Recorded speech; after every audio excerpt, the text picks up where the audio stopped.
तो अक्टूबर नवंबर में जब काफ़ी महंगी सब्जियां हो जाती हैं ना, 200 से 250, 250 से 300 तक पहुंच जाती हैं। अब ये बात नहीं है कि गांव में सब्जियां सस्ती मिलती हैं, केवल शहरों में ही महंगियां मिलती हैं, ऐसा कुछ नहीं है। गांव में और शहरों में सेम सेम रेट होते हैं, और बल्कि गांव में तो अब ज़्यादा कुछ थोड़ी महंगी भी मिलती हैं। तो जब हम एक भी पैसे का हमारा खर्च ना हो और हम घर से ही इतनी महंगी महंगी सब्जियां ग्रो कर लें, तो उसके जैसा तो आनंद ही नहीं होता है। तो ये देखिए, मैं भी यहाँ कुछ ऐसा ही कर रही हूँ। तो नमस्ते जी, और शाम के बज चुके हैं 7, और कैसे हैं आप सब। तो ये आलू लेकर मैं कहाँ चल दी, आप सोच रहे होंगे कि मैं सब्ज़ी बनाने जा रही हूँ। तो ऐसा बिल्कुल भी नहीं है। क्या करने वाली हूँ, क्या नहीं करने वाली हूँ, तो बने रहें मेरे साथ पूरे ब्लॉग तक और देखते रहें सहज के ब्लॉग विलेज लाइफ में। तो ये देखिए, मैं घर से बाहर जा रही हूँ और यहाँ हमारी शेरनी बैठी हुई है, जो शाम के 6 बज गए हैं। अभी उसको इतनी गर्मी है और मिट्टी खोद के बैठती है, गीली मिट्टी में। तो मैं अभी एक और गेट पार करने वाली हूँ, तो उसके बाद आपको कुछ अलग ही नज़ारा दिखेगा यहाँ। तो ये देखिए, सामने मैं गेट पार किया और मैं आ गई बाउंड्री के बाहर। और यहाँ मैंने ये सीमेंट के कट्टे हैं जो वेस्ट पड़े थे, खाली पड़े थे, इनमें मैंने मिट्टी भर भर के यहाँ लाइन बाई लाइन लगा दिए हैं। अब इनमें मैं करने क्या वाली हूँ, तो मैं इनमें लगाने वाली हूँ आलू। यहाँ मैंने 6-7 कट्टे मिट्टी के थोड़े थोड़े भरे हुए हैं, आधे से थोड़े कम हैं।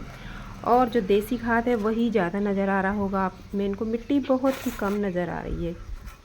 तो ये जो हमारे आलू है घर आते रहते हैं और काफ़ी सस्ते भी हैं।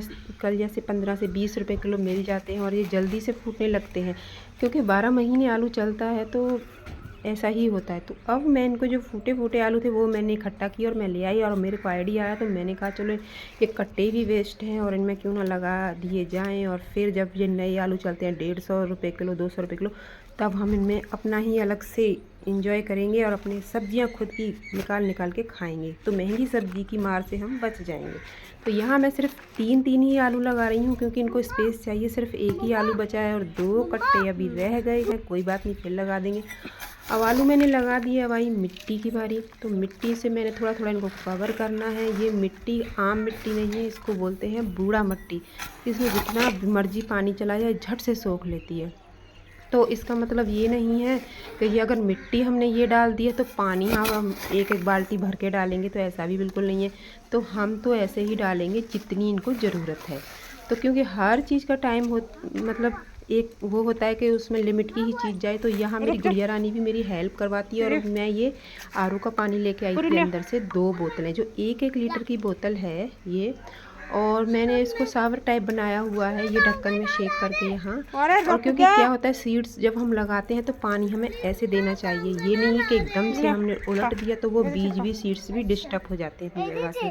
तो थोड़ा थोड़ा जितना इनको सिर्फ हल्का गीला करना है, एकदम भर के बाल्टी नहीं डालनी है, ताकि एकदम से इनमें कीच हो जाए और जो हमने आलू लगाए हैं वो सड़ना शुरू हो जाए। तो ऐसा भी बिल्कुल नहीं करना है। और एक बात का आप खास करके ध्यान रखें, जब भी हम कुछ भी लगाएं, कोई प्लांट लगाएं या कोई सीड्स लगाएं, कुछ भी लगाएं, तो हमेशा शाम के टाइम ही लगाएं। और क्योंकि बहुत अच्छा होता है शाम के टाइम लगाना। तो चलिए, ये हमारे यहाँ सब तैयार हैं। अब जैसे थोड़े थोड़े पौधे निकलेंगे मैं इनको खोलती जाऊँगी और मिट्टी भरती जाऊँगी यहाँ। तो क्योंकि अभी मैंने थोड़ी थोड़ी भरी और इनको फोल्ड कर दिया है, तो काफ़ी अच्छी मिट्टी होगी। आलू भी आराम से लगाए हैं। तो ये देखिए, गांव का नज़ारा देख लीजिए, शाम का टाइम है। और क्योंकि आलू भी मैंने कम लगाए, तो ये अच्छे से फलेगा फूलेगा अंदर। और पूरा जैसे जैसे बढ़ते जाएंगे मैं इनको खोलती जाऊंगी और आराम से मिट्टी से पूरा कवर कर दूँगी, और उनको खूब स्पेस मिलेगा। तो चलते चलते मैं आपको एक चीज़ और दिखा जाती हूँ। यहाँ बाल्टियों में मैंने अभी कुछ अदरक लगाया हुआ है, ताकि उनके रूट्स, उनकी ब्रांचेस बन जाए। फिर मैं इनको बड़े उनमें ग्रो बैग में ट्रांसफ़र कर दूँगी। तो ये देख लीजिए, आप देख सकते हैं मिट्टी ज़्यादा गीली नहीं है, और ये रूट्स देख लीजिए आप किस तरह निकलने चालू हो गए हैं, ये देखिए। तो एक एक बाल्टी का अदरक कम से कम 10 से 15 किलो बैठने वाला है, इससे कम नहीं। बिल्कुल ऐसे ही रखें, और ऐसे ही मैं इसको दबा देने वाली हूँ। तो इसी के साथ मेरा ब्लॉग भी पूरा होता है। ब्लॉग कैसा लगा कमेंट में ज़रूर बताएं। चैनल को प्लीज़ लाइक करें, सब्सक्राइब करें।